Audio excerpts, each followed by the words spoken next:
Welcome to our tutorial on the Splunk SPL Map Command. The Map Command is a powerful feature that allows you to apply a search to each result from your previous search. It essentially runs subsearches for each result row, making it extremely powerful but also resource-intensive. Think of it as taking each individual result and running a completely separate search based on that result's data.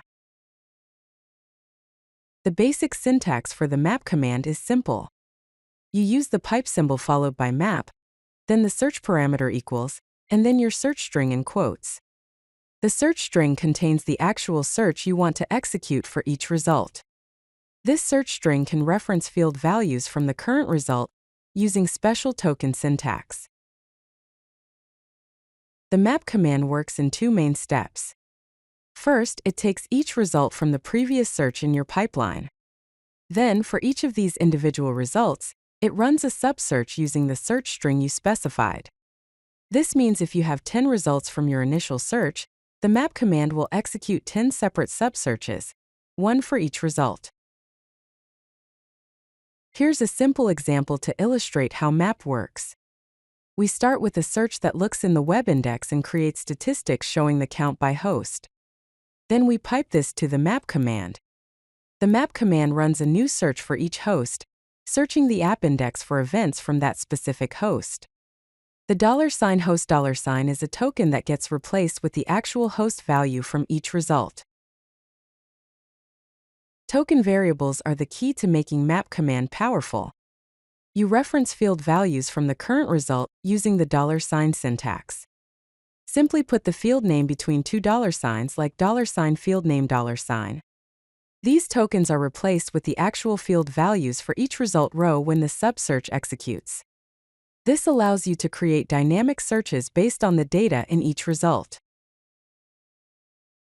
This advanced example shows more complex usage of the map command.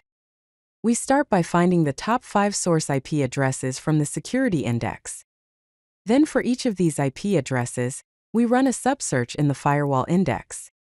The subsearch counts actions by type for each IP and adds an eval command to include the IP address in the results. Notice how we use multiple tokens and can include additional search commands within the map search string. It's crucial to understand the performance implications of the map command.